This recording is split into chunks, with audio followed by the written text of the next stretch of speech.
Have you ever tried to sleep without a blanket and just couldn't? Even in summer, even when you're too warm, you kick it off, you pull it back. Something feels wrong without it, and you've probably never thought to ask why.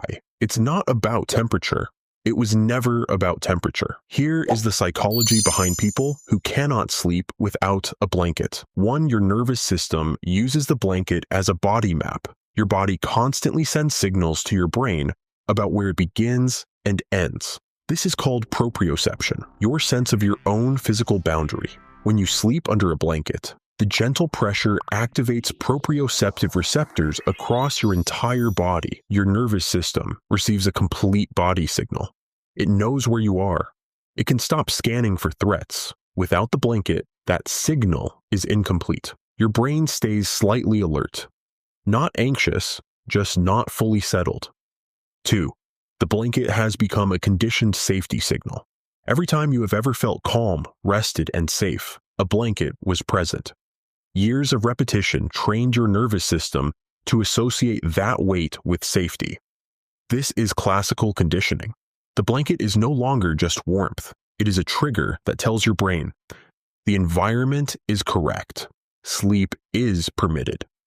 Remove it, and your brain registers something as subtly wrong, not dangerous, just off.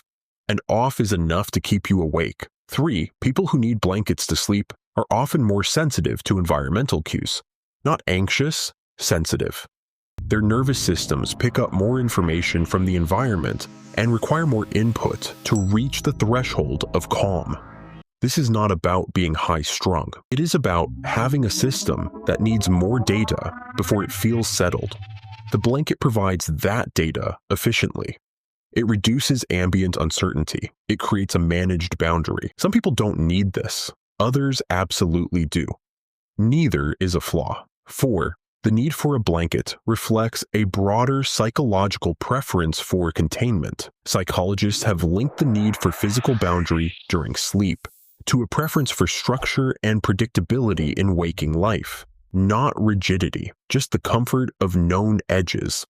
The blanket is not childish. It is sensory regulation.